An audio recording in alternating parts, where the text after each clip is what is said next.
Zeus P, Tank Jew. Let the light in, man. It's the 2-hour lunch break, dog. I'm locked in. So turn your speakers up a notch and grab the white gin. And when I'm on the road to the office or the crib, it's Big Zeus, St. Jew, the ones I wanna hear. This is that 2-hour lunch break live from Lady Bird J. Lay. Coming to you live, putting on for they city. This is that 2-hour lunch break live from Lady Bird J. Lay. And we back, and we back. Zeus P, St. Jew. Let the light in, man. It's the 2-hour lunch break, dog. I'm locked in. So turn your speakers up a notch and grab the white gin. And when I'm on the road to the office or the crib, it's Big Zeus, St. Jew, the ones I wanna hear. This is that 2-hour lunch break live from Lady Bird J. Lay. Coming to you live, putting on for they city. This is that 2-hour lunch break live from Lady Bird J. Lay. And we back, and we back. Zeus P, St. Jew. Let the light in, man. It's the 2-hour lunch break, dog. I'm locked in. So turn your speakers up a notch and grab the white gin. And when I'm on the road to the office or the crib, it's Big Zeus, St. Jew, the ones I wanna hear. This is that 2-hour lunch break live from Lady Bird J. Lay. Coming to you live, putting on for they city. This is that 2-hour lunch break live from Lady. What's going on? What's going on? What's going on, Austin? Yeah. All right, man. Welcome back to another live edition of the 1-hour news break, brought to you by the 2-hour lunch break podcast. I'm one of your co-hosts, Trotwood Zeus, and we are thrilled to be here at Double Studios in the heart of East Austin, Texas, man. Today is Tuesday, June 11th, and we got an amazing show lined up for y'all. First off, want to give a big shout out to our sponsors, Dawa Studios and Austin Public, for making this live podcast possible. Huge thanks to them for their unwavering support and dedication to our community.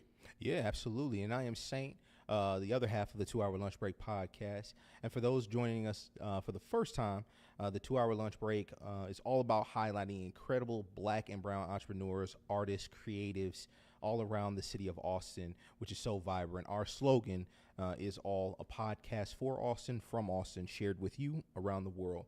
And we're proud to bring the voices to the forefront. So today we're going to do something a little different. Of course, instead of our usual interviews, it's just going to be Zeus and I diving into what's going on in Austin and also across the nation. We're bringing our personal takes on the current events, local news, and everything in between. All right, man. So sit back, relax, get ready for some engaging conversation, man. As always, you can catch us. You can catch all our episodes on all of your favorite streaming platforms. And don't forget to follow us on Instagram at 2HLBpod and on X at the 2-hour lunch. Yeah, man. Yeah, man. So how you doing, brother? How you doing? Man, I'm good, man. I'm good, man. I know we dealing with some rainy weather, man. Yeah. So I had to A little muggy. pull my umbrella out and all that as I was getting into the studio, man. And so I think it's supposed to be some storms coming through. So we hunkered down in the studio. Yeah. So man, what's going on with you? Nothing much, man. Just enjoying the week. Making certain that I don't go crazy at work and everything like that. Bruh. Everything like that. So yeah, just trying to maintain. How's your in lieu of Men's Mental Health Month? How is your mental health? Okay, right. Matter of fact, Yeah. we're talking about this off air. Yeah. This month, June, is mental health month. Mm-hmm. Me personally, my mental health, I've actually been doing pretty well these last couple of months. I've really made a concerted effort to try to take care of my mental health, whether that's going to therapy, whether that's, whatever kind of diagnoses I'm trying to get done, all that stuff, man. And because of that, I'm in a really good space. I feel really good about, the things that are going on around me and all that, man. Yeah. So, what about you? Doing well, man. Like you said, just focusing on other aspects to make certain I maintain. So taking time out of my personal day to just like sit back, relax, whether it be reading a book or just watching an episode or a show that I really wanted to do. Right. Yeah. My biggest thing and one of my kind of relaxers or peacemakers is kind of doing Legos, putting Legos together. Right. Yeah, bro. So yeah, man, I've been making certain, and my wife been making certain that I get my Lego fix every now and again. So yeah. Yeah, I man. know it gotta be. I know y'all gotta find a way to kind of balance that out. I know you can't get. I know you don't let you get too crazy. No, with the because it purchasing. get expensive. It get expensive I know now. it. I It know get you can run up expensive. a check with them Legos. I know how it goes. So yeah, real. but overall, man, I'm super glad. I'm super glad, and just using some of the techniques that shout out to Kevin Overton had not and his team, Kenneth and Brother Muhammad, for stopping by for one of the episodes. That we did an interview on that you all will be able to see coming very, very soon. Very soon. But yeah, man, just the breathing techniques of just sitting back and breathing. And making certain that, okay, my aura is good, my space is good. Right. Maybe, I don't know if my chakras aligned or not. But Right. we're gonna try to. They somewhere. Yeah, in yeah, there. yeah. We trying to get them They- together, right. right? We trying to get them together. But yeah, man, just making certain everything's in order, decent. Okay. Yeah. Okay. I need to do the same thing, man. I know my biggest, the best way for me Mm-hmm. personally, I got two things. One is hitting the gym. Mm. Right. I try to hit the gym every day, at least Monday through Friday. Mm-hmm. First thing in the morning, before the wife wakes up, before the kids wake up, all that. Just it's kind of like my own set aside time to just have time just for me. Right. I don't need to do anything around the house. I ain't got to do no drop offs, no pickups. We're not reading bedtime stories. Yeah. None of that. This hour and a half He's is Mike. all about me. Yeah. You know what I mean? So I've been doing that. That's really big for me. That's what's up. And then also, man, playing the game. Yeah, I'm man. not gonna lie. That's kind of in the same vein of just kind of getting my own personal time to kind of decompress. I usually do that when the kids are out of the house, Gotcha. or the wife is out of the house when Gotcha. she's running her errands and doing hanging out with her homegirls and all that stuff. Yeah. And I got the house to myself. I'm a hop on that red day. You know what I mean? So yeah, that's one of the two of the Catching these ways bodies. that I try to take Real. care of my mental health and decompress a little bit, man. No, that's for real. That's for real. I haven't had the opportunity in a while to hop on the game, so I already know for sure. That's one of the biggest kind of avenues that you can, let the stress reliever out. But man, speaking of which, as far as exercise, one thing I definitely want to get back to is swimming. That's something that I definitely want to get back to. Definitely want to utilize, and then also just everyday stuff, like walking the dogs or things like that. The pets are important, just like the kids almost. Yeah. But yeah, in the household. So yeah, I Okay. definitely want to make certain that they taken care of. Right. You know what I I'm was saying? gonna say, speaking of pets. Yeah. Right. Got our first topic of the day, man. The Austin Pets Alive staff. Oh, yeah, I right? heard about Austin this. Pets Alive. Yeah. One of the most known animal shelters in the city. Right. They just voted to unionize. Right. So they're creating the largest animal shelter union in the country. Yes. Right. Which is a big deal. Right. Yes. The fact that they're starting here. So workers at the local animal shelter, Austin Pets Alive, they voted to unionize this past Friday after almost a year of organizing. I think they said the union is going to support like 200 employees. Said they're fighting to secure a contract with better pay and benefits, more work-life balance, and newer equipment for the animals. Which makes sense considering the job. With that said, I know they were saying that the organizing for this started last summer, right? Okay. Started last summer with the creation of the Austin Pets Allied Workers, or APAW. Okay. Right? So last week was their first successful attempt to unionize after years of trying. Wow. So yeah, man, what do you think? This is a big deal. Yeah. This is one of the biggest things we've seen in regards to unionizing, because unionizing hasn't been much of a thing in like the last maybe like decade or so. Yeah. Right. Yeah. And especially something this big and happening in Austin, man. What do you think about that? I think this is phenomenal, especially for this type of organization, both in context of just the standard worker, but also for this organization and then their subsidiary APAW.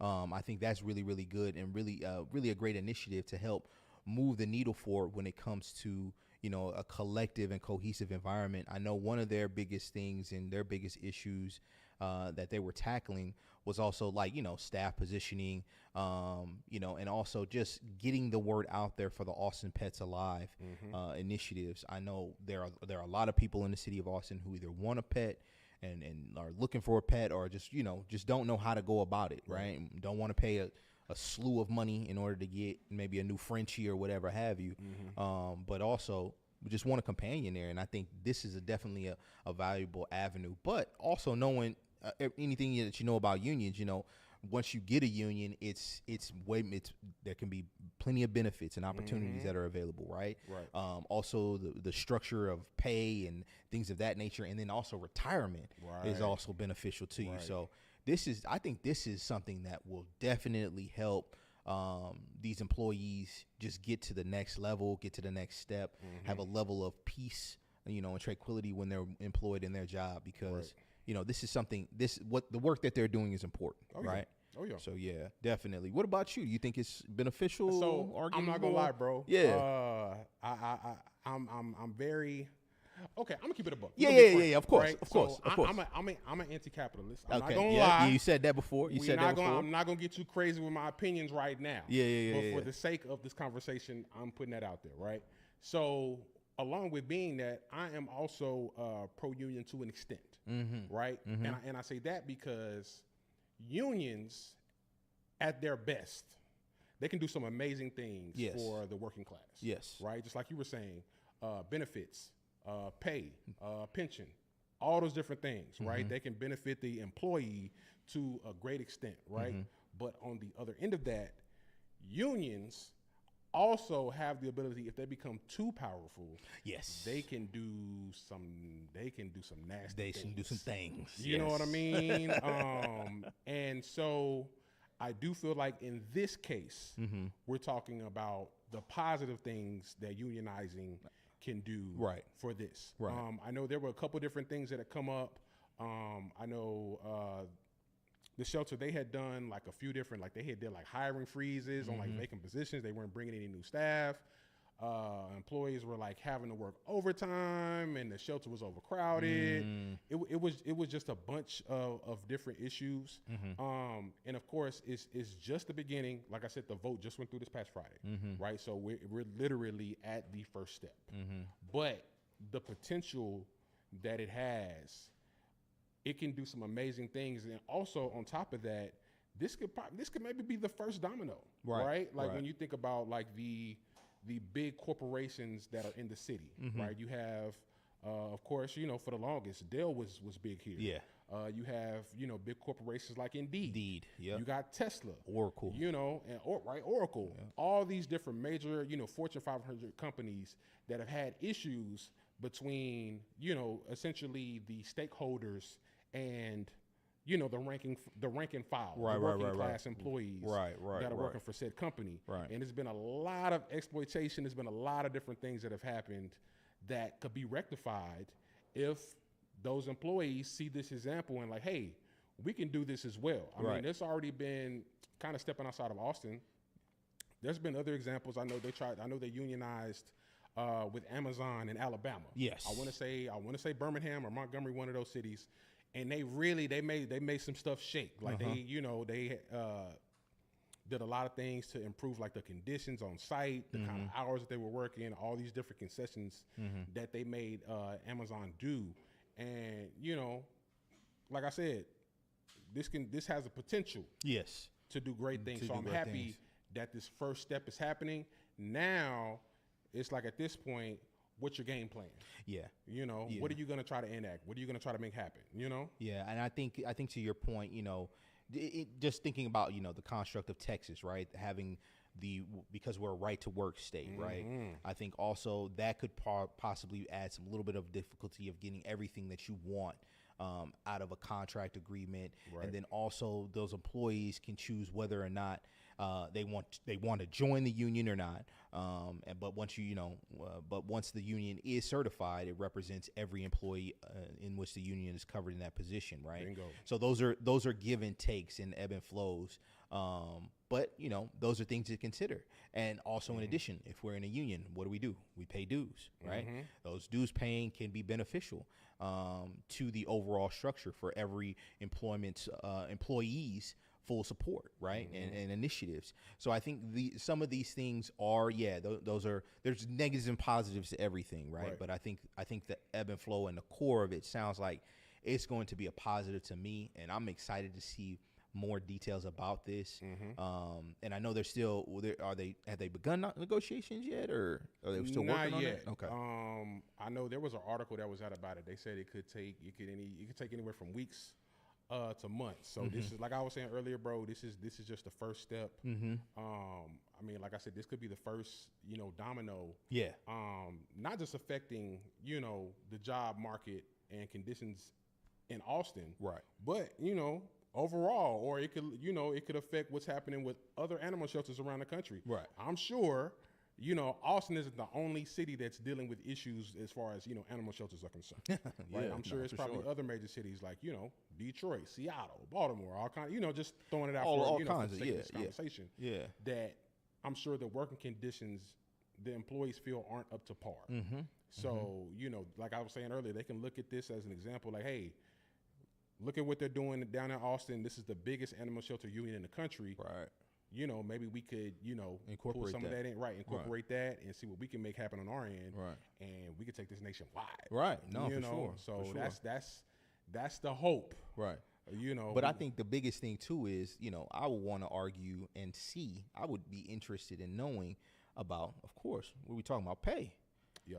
I would want to know. The city of Austin is expensive. I don't care where you are in this city. Right. So to work as an employee in any field in the city of Austin, you got to be making some paper. With that being said, I'd be very, very curious to see what they're currently making, what they could potentially make with a union organization, with dues paying and things of that nature, and how they could help for the betterment of the team, and the employees that we are speaking of, right? Yeah. Because at the core, if my team isn't energized, ready to work, ready to go, ready to help, ready to serve, that means they're lacking in totally other areas. It usually is primarily nothing to do with what you're dealing with, So I don't want, and with all due respect, I don't want no rundown, ragged person that's tired, you know what I'm saying, looking after a dog that's already been beat up and tired. And now you trying to give that love, and you ain't got no love to get. It's a hurtful thing, man. It's a hurtful thing. But I really hope that the negotiations go well. I think it's going to be positive. I'm really excited for these next upcoming weeks or months that transpire to make this happen. Kind of piggybacking off what you said, I'm hopeful. Yeah. I hope that this can do some really positive things for not just these employees, because this is what they're experiencing is a microcosm of a bigger issue. Right. And so with that said, maybe this could potentially impact the average. The average Austinite, the average Texan. Right. You know what I mean? So, fingers crossed, man, they make some things happen. I'm hopeful. I'm watching from the sidelines. I don't work in no animal shelters. But, man, shout out to y'all, man. Make some things shake, man. Make some things happen in the city, man. Keep doing y'all thing. Yes, sir. Yes, sir. Yes, sir. So, man, I was going to say, bro. Yeah, talk to me. So, I know we were talking about the average, the average Texan. Yes. Right? So, there's been a couple different things. Few murmurs, huh? Right. There's been a couple different things that have been put in place to kind of affect the quality of life for some citizens in Texas. Yeah. Right? We got your boy. Yeah. He's my boy. He's in my pocket. Once a month. You heard me? No, twice a month. Fam, that's a whole different conversation. Yeah. Texas Attorney General Ken Paxton. Yeah. So he's suing to block Biden's admin rule protecting some gender transition care. Right? So there's a new federal rule that Biden has out, the Biden administration has out, that's saying that they would require, I'm sorry, let me step back. He sued the Biden administration over a federal rule that says he would require states to pay for gender care procedures for transgender people through Medicaid programs and require healthcare providers to perform them, which is kind of wild. So what's really at issue is the new Biden administration rule regarding a section of the Affordable Care Act that pertains to non-discrimination. This section particularly bans discrimination based on gender, right? So in 2016, the Obama administration, they interpreted it a little bit differently. They interpreted that to protect against gender identity, sex stereotyping, but not sexual orientation. Right. So 4 years later, the Trump administration didn't change the section, but they suggested it would interpret sex to mean only, the sex assigned at birth. How, what you were born as a male or female. Right. And yeah, so Paxton, he asked the federal court for an injunctive relief, which would pause the rule from being implemented. Right. So at this point, he's asking that they, pay for that themselves rather than being able to use any kind of Medicaid or Medicare or anything like that From the state. And paying out of pocket. It's crazy. And I don't know, bro. Okay.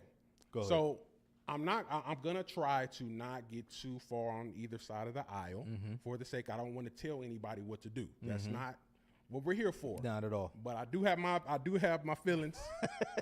I do got my opinions. Okay. I'm gonna keep it a buck. Right. Me personally, I don't understand the reasoning behind it. Like, as a person, as an individual person, I don't understand the reasoning behind why you would try to block any person, whether it be, cisgender, heterosexual, transgender, Yes. any kind of way that people identify, whether it be gender-wise, sexual orientation, et cetera, right? To try to implement something that's going to halt healthcare based off of those premises, bro, is insane to me. Like, Yeah. I couldn't imagine, like, I'm a straight man. I'm a like, for all intents and purposes, I'm a straight cisgender male, right? I couldn't imagine myself being like the Texas Attorney General being like, "Hey, you a straight dude, right? You don't have a right to get this kind of health care. Somebody, or you got to pay up for all this out of pocket, or you can't do this, or you can't do that." That's off the strength of that. right. I think as you break it down to its just bare bones minimum, right? Just being a human being that, hey, I need this service. I would like to do this. Right. I would like to utilize these services, utilize my Medicare, my health care. Someone saying, "Hey, buddy, guess what? No." Right. Yeah. I think that at the core of it is crazy. Right. To me. I don't understand that concept.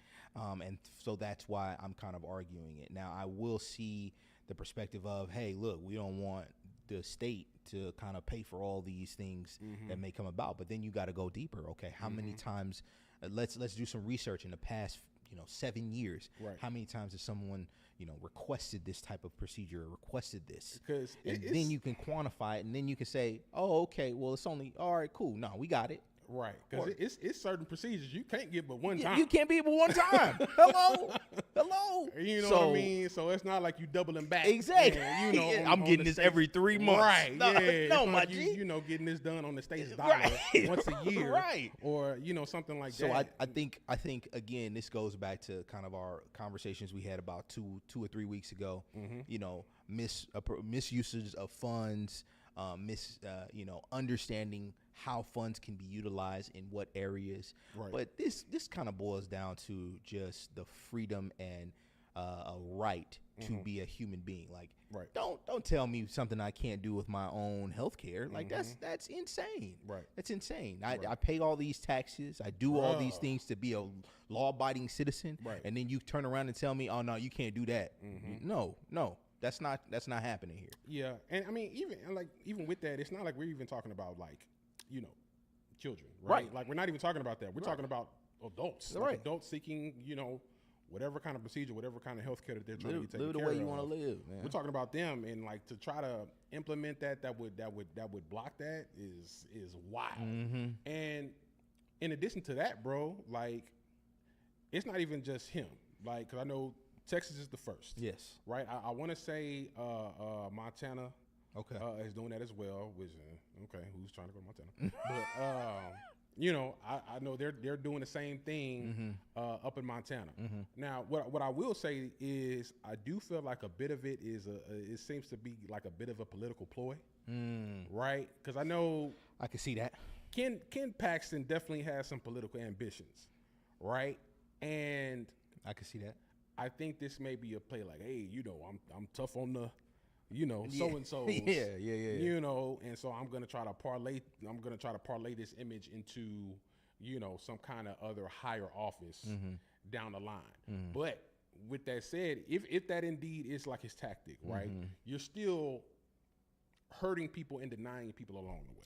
Right. You know what I mean? And it's like, all right, bro, like you can feel how you want to feel, but you're still a politician in the state of Texas.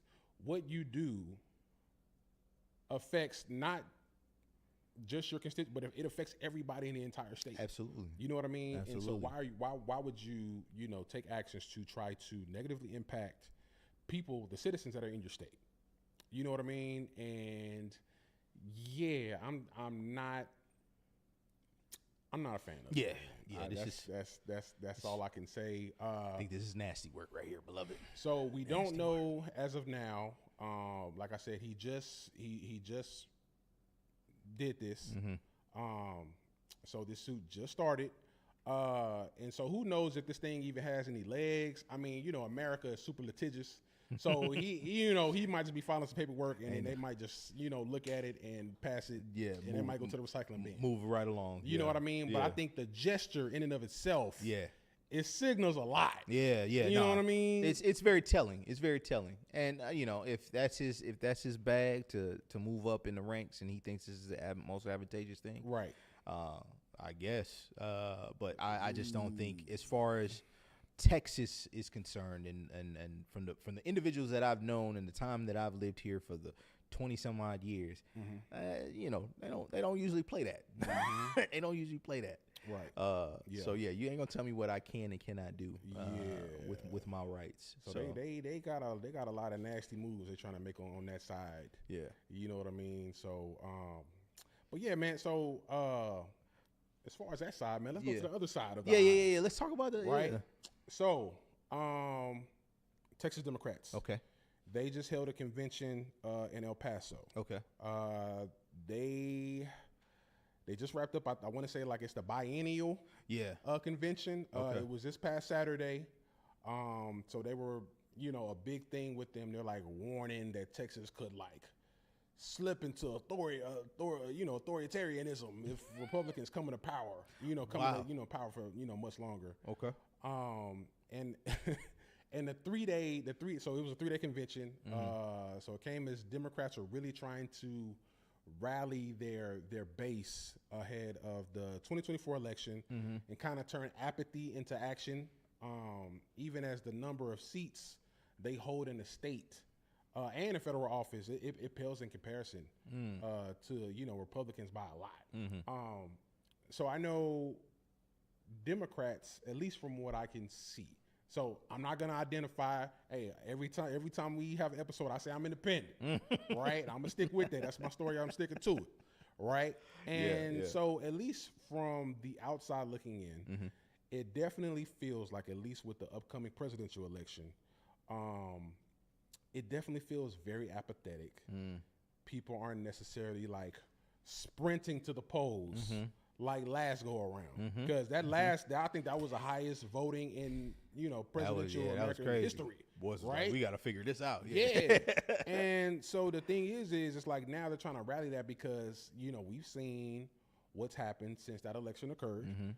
We've seen what's been going on with our sitting president. And some people aren't very happy with what they're seeing. Right. Even on the Democrat side. Right. And yeah, so it's turning into kind of just like I guess I'll vote for him. Yeah. Thing. And that really doesn't like when your constituency feels like that, it doesn't really like your numbers definitely are gonna take a hit. Yeah, I definitely would agree with you. I think that all this work, all this that they're doing right now, and on both sides is just nasty work. Trying to get people to rally up the vote before it's even time. Get these conversations talking about what the other side is doing as far as litigation, legislation, and the big button topic, I guess, abortion. So I think that realistically we need to focus on the needs of the people, right? The needs of the community here. Right. And realistically, man, I think ultimately a lot of promises have been made on both sides, right? About what can be done, what will be better. And I think it's very, very frustrating to all parties involved. But as you said earlier, I think it affects the home cities, the hometowns who are living these day-to-day things, who are operating in these day-to-day functions. Yeah. And realistically, man, I don't want to be a part of it. I don't want to be a part of it. So yeah, man. So necessary evils, bro. Like honestly, I feel like Texas Democrats, they are, at least numbers wise, it's pretty rough for them, bro. Because of course, I mean, historically, Texas has always been a pretty red state. Yeah. Right. Yeah. I mean, of course, that's kind of shifted as the demographics have shifted when you think about our major cities. When you think about Houston and Dallas and San Antonio and Austin. Right. You see a lot more black and brown and Asian and all these different ethnicities that are kind of moving in from wherever they're coming from, and now they're voting in proportion to their population now, because before the brown and black people weren't able to vote in proportion to their population. Now that it's happening, it's starting to turn Texas a little bit purple at this point. But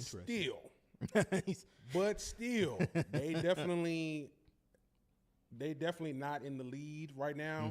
So I want to say in the Texas House, I think they only have like 64 out of 150, right? Which is not very good odds. It was worse before. It's been worse. And even like the Texas Senate, I want to say they have 12 out of 31. So yeah, they got a lot of leg work to do, man. They got to really rally. They got to really rally up this base. Yeah. Which makes sense why they're starting now, and makes perfect sense. But I think that what needs to happen is really, again, back to the original statements. Focus on the needs of the people and the needs of the community, and therefore from there you'll be able to get those votes that you're looking for. I think there's a lot of overpromising, under-delivering when it comes to certain things, when it comes to certain aspects, and then also in addition to that, when it comes to various initiatives. Maybe it might be something that you may not think it is, but I definitely want to give a big and just echo and just urge, if there are political parties or individuals who are serious about engaging in the right and accessibility to vote, make certain that you engage in your local, right? Get them to start working for you. You let your tax dollars work for you, right? And get these people to work for you. I mean, man. Yeah, man. You're right. You gotta press them. Sometimes, especially in your local elections, man. Shake something. Shake something for this vote. Right. You know what I mean? Like, you gotta make, especially these local politicians. They gotta work for your vote. They gotta work to serve you. Yes. You know what I mean? Because they can't take your vote, our votes, or for granted, and think that they just have it in the bag because you may be leaning, on one side or the other, and they just happen to be the candidate at the time. No, sir. No. What you gonna do? Like I said, shake something. Right. You know what I mean? Which, by the way, I mean, speaking of just Austin and monies, and then making certain that your vote matters and your vote and your voice is heard. Austin is doing a Austin Music Fund, which goes out to promoters and also party goers and also live music venues. It's actually $60,000 grant, which is separated into 2 installments, $30,000 and $30,000. The end of the grant ends on June the 18th, if I'm not mistaken. And the grant kind of specializes in, again, Austin partygoers and promoters. Now, you can be a resident. One, you have to be a resident of Austin. Two, you have to utilize your funds and funding within the city limits. But three, it has to fall within the dynamics. Either you are either an artist with a niche, whether it be painting, whether it be music, whether it be, your live personal expression, and also or a promoter of music. So music venues, podcasters, right? Party promoters, things of this nature can utilize the fund. Now, granted, it's not a PPP loan. You ain't gonna get it right out. All right, straight up. Let's start here. Okay. Okay. But also, in addition to that, they want to know, okay, how do you plan on serving our communities, right? It's open to the Black and brown and minority communities, and it's also open to other initiatives. They want Spanish-speaking individuals who are providing an accessibility to those communities. So we want to give a special shout out to the city of Austin for providing that particular fund. But also, man, like those are some of the things that we're talking about when we talk about allocating funds to the betterment of the city, right? Because if those monies get into the right dollars, I think it's a $5 million fund, and if they're giving out $30,000, per installment, that's plenty of people that can get this grant, right? Oh yeah. But what are we also doing? We're also empowering those individuals to either get their business up off the ground or recycle from COVID, which I'm sorry if you don't know. It hit everybody hard, right? Oh, yeah. So I think that it's going to be a great initiative. I mean, what do you think about it after we had the conversation in regards to that fund in particular? Yeah. I'm happy that there are avenues for, creatives, people that are, your working class artists. Right. Right. I'm happy that there are avenues for those type of people to, receive some type of funding, because the thing is working in that creative space, it isn't, for a lot of people, it isn't like the highest paying thing. Like 9 times out of 10, you're not gonna get rich. Right. Working in the creative space. Right. So to have a, something like this that's been funded by, tax dollars coming from the city, right? I think it can do amazing things. Just like you were saying, it can help people, if they have small businesses, they can get that off the ground. Right. If you have, like a podcast, you can invest in equipment. You can invest in, staff, production. Right. XYZ. And you just hit different things. You just hit the nail on the head. Talking about staff, production, things of that nature. The city of Austin has a mandate to pay people $200 an hour based off of this grant. So, and also predicated on the grant, employee compensation is a part of the grant. So what are we saying? Don't pay yourself $30,000. Right. Yeah. This not a lick. It's not a lick. It's not a lick. But you can pay your staff money in order to make certain that your grant works for you, and you can identify those things. So that way you can be potentially a full-time artist. Right. And really go forth with your business. Now, Grant, like we talked about a few moments ago, this ain't a get rich quick scheme, but this is an opportunity that the city has provided that's available to you if you are a true artist in that realm. And you can, feed yourself, get yourself your supplies, do whatever you need to do to make yourself get yourself to that next level, whether it be content creation, more hands on deck for your studio or space or, live music space. And as Zeus was mentioning earlier, getting your platform off the ground, whatever that looks like. I think this is something that, the city is going to be championed for, especially when it comes to the creative space, because Austin has a lot of creatives, right? Yeah. But I think the problem is, and one of the reasons why we've established this platform is to get that message out there to the people. We want the people to know stuff like this is available to us. All we just have to do is know how to write it, know how to tell the story in order to be received properly. And I think that's going to be one of the biggest things that we're going to be able to do with our platform and with our voices. So yeah. Yeah, man. Shout out to the city of Austin, man, for creating that grant, that Yeah, fund. that fund. Yes. Shout out. Big shout out. Big shout out. What's next, bro? Man, okay. So I know we were talking about politics, man, but we're gonna kind of shift gears. Yeah, right? yeah, yeah, yeah. So we're gonna talk about something that's kind of been going on behind the scenes with healthcare in the city. Okay. Right? Well, not in the city, but just nationwide. Yeah. So Ascension Seton, Uh-huh. the Seton location in Austin. Okay. They just regained access to electronic health records after a ransomware attack. They just regained. Just in 4 months. Okay. Right. So Ascension Seton hospitals in the Austin area once again have access to electronic health records. Okay. After nearly, I want to say this is like a month of paper charting. Like everything is strictly paper. Whoa. Right. Back to the Stone Age, huh? So Austin is among the first markets to see its electronic health record system restored following a ransomware attack that affected all Ascension healthcare systems, not even just Austin, but nationwide. It hit on May 8th, and everybody's been kind of, just trying to operate with paper ever since then. Dang. So as of now, I want to say Florida and Alabama have also been restored. Okay.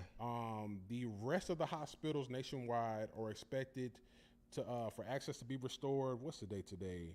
It is 11th. Yeah. It's expected to be all up and running by the 14th, by June 14th. Friday. Ascension pharmacies are also back to normal operations as well. Mm-hmm. So I know this has been a very big deal in the city. I know I actually have a couple people that I went to like high school with and middle school with that work in healthcare now at Ascension Seton. And I remember like what was going on, when that first hit, like they had no access, like everything was written on paper. And in this economy, in this time, that can slow down the logistics of healthcare in general, Heck right? yeah. Because once upon a time, before computers became like really relevant, it was all paper, Yes, right? yes. And people had kind of become accommodated to working with that, and they had made their systems to work with that, right?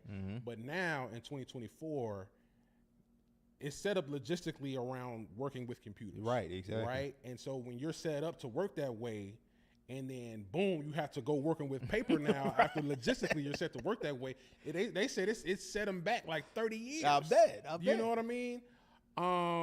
And so yeah, bro. Like I think what's crazy to me. I'm thinking right now because, like I said, I got a high school graduate. He was like, "Yo, we never." I was trying to explain to him, because we had to write a paper check. I had to do a paper check, and he was like, "What's that?" I was like, "You've never had to write in cursive?" He was like, "I don't remember that." Right. I don't remember that. So, thinking about that, Yeah. and thinking about people who are in the working class now, some of them probably never had to write in cursive. That's what I'm saying. Or like probably never even really utilized pen to pad very much, right? Right. I can't remember the last time I wrote something down. To be honest with you, with this iPhone, with the telephone right by my side, Right. I put it in notes. Yeah, right? out there, take the notes. Bam. I already know how it goes. So the fact that I'm back to paper now, bro, yeah. I'm like, what is life? Yeah, man. They said it went on for like 4 weeks. They experienced all kind of disruptions. They said of course. Staff had to rely on like manual and paper-based processes. Some phone capabilities had been offline also. Oh, Christ. You couldn't run certain tests. Oh, it was slowing down on Christ. procedures, medications. So yeah, it was just like a lot of delays and just news patient bears. care, medication labs, testing. It got slowed down a lot, and because of that, a lot of the patients they had to be sent out to they got diverted to other hospitals. Oh, wow. And a lot of those appointments got postponed. And with healthcare, you can't always afford to do that Not depending at all. on whatever condition that you got going on. Not at all. Not at all. So with that said, Yeah. I'm happy, even though they dealt with this hit for 4 weeks, Yeah. that they got everything back up and running. Nah, seriously. And they can get all these patients that they lost. They can come back and expect that same turnaround times that they were getting before. That quality care. Quality care. Yeah.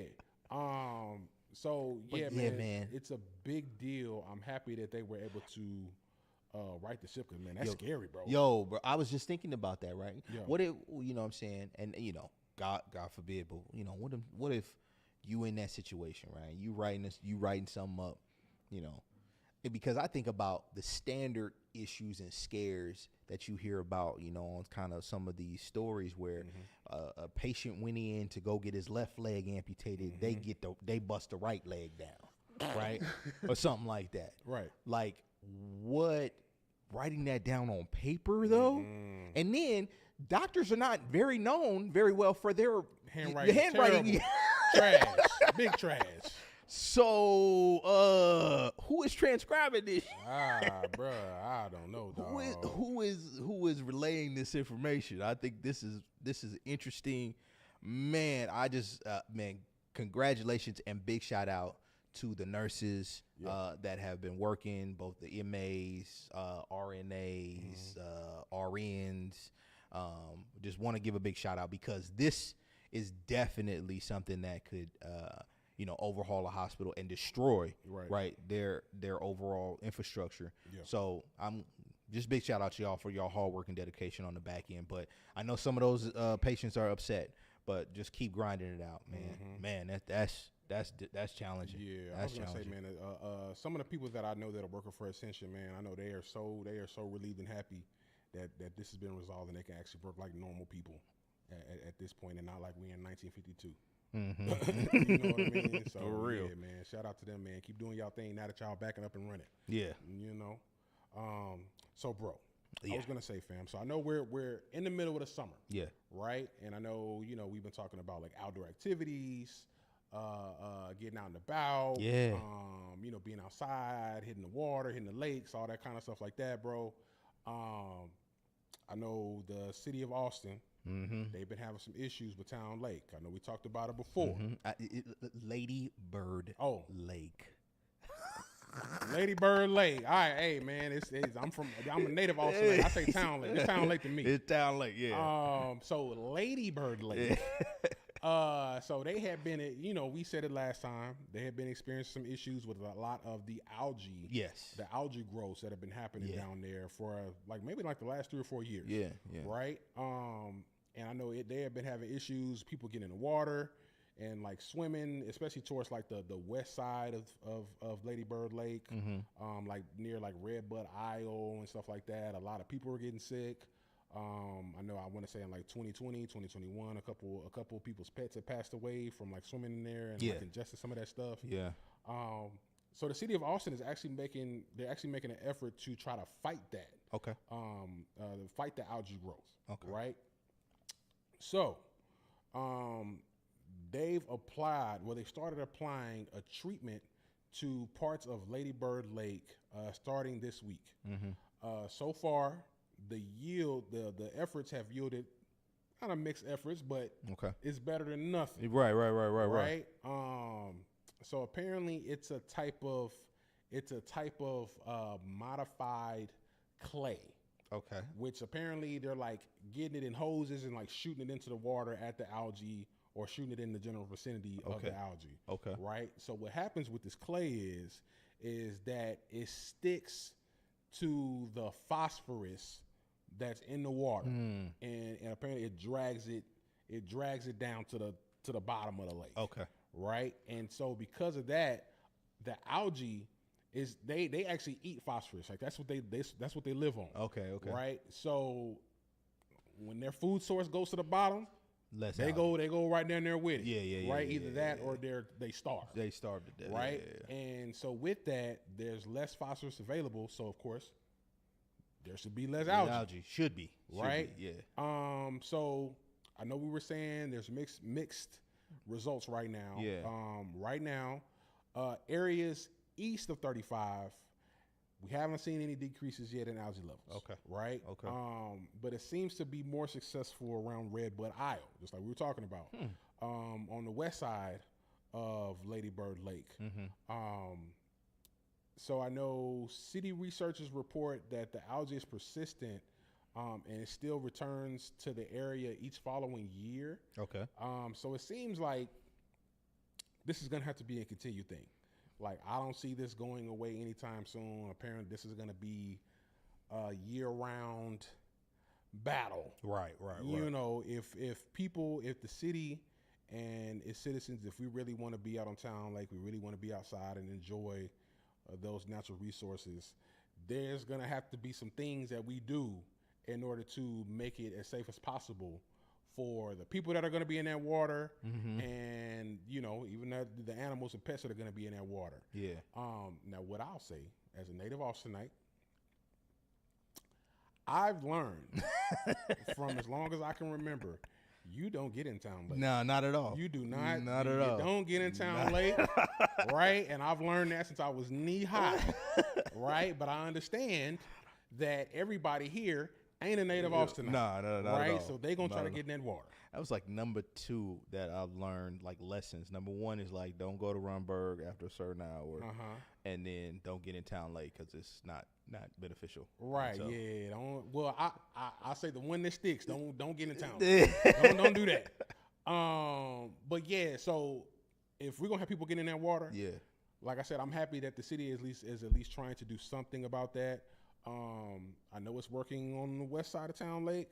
Let's go ahead and see. Let's go ahead and get East 35, man. Let's get them right. Right. Over there also, man, because of course, you know, the East Side 35, man, it serves our historically black and brown communities, man. Yeah. So we need to apply that equally Yeah. to all areas. All over the of Lady Bird Lake, man, instead of just, you know, west One and side.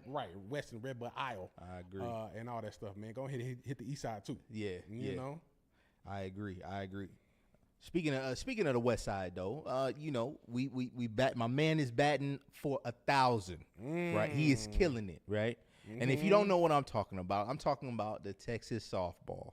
Right, we want to give a shout out to the University of Texas at Austin. Yep. Tell us about your ladies, man. Tell us how they doing. Okay, so they made it to the World Championship. Well, yeah, to the World Series. Had a matchup against the University of Oklahoma. Up to that point, Oklahoma has won 3 straight national championships. So they some dogs. Yeah, up there. yeah. It's not the prettiest state to beat, Nah. but they know how to play some softball out that way. You know, and yeah, so of course, you know, they ran into a solid team, man, and came up short. So they lost their final game of the season 8-4 this last Thursday to Oklahoma. What I will say is, for the most part, up till our last episode, I was batting 1,000. Yeah. So I'm happy about that. But even with that said, though, this has definitely been a historic season for the Lady Longhorns. I know they tied a school single season record with 55 wins. Wow, that's big. I know they have a pretty young roster right now. I know they do have some seniors, but I know they have some young guns that are, you know, coming up. Hopefully that, you know, we can pass that baton on and, you know, push it to, you know, To the next. 56. Yeah, right. 56 wins to get that national championship, man. Yeah. But yeah, bro, like I was saying, man, OU, bro. Ooh. He said they got some dogs, man, cause you know, as of now, because of this win when they beat Texas, this is their 4th straight national championship. Oh wow. I don't know what they doing, man. And the thing is, bro, my gripe with Oklahoma, dog. And this is not even just softball. This is all sports. Yeah. Right. So Oklahoma, bro, if you look at the roster, like 85% of the roster is from Texas. Yeah. Like, no, that's true. When you look at the football team, everybody from Houston, from San Antonio, from Dallas, That don't be a all lie. that. That don't be a lie. You look at the basketball team, same thing. You look at the softball, you look at the track. I'm like, if they could just put a wall around the state of Oklahoma and just play Oklahoma people, they wouldn't do nothing. They getting that's from our talent pool. That's from Texas. You know what I'm saying? That's our talent pool that they pulling from, man. Yeah, man, they need to go ahead and worry about Oklahoma, man. Let us get our Texas girls, man. We'll get y'all up out of here. As you can that see, should be man. our 4 straight national championships. Right. You know what I mean? But they won fair and square. Yeah. I'm about to So- say, yeah. Shout out to them. Shout out to Oklahoma for winning one.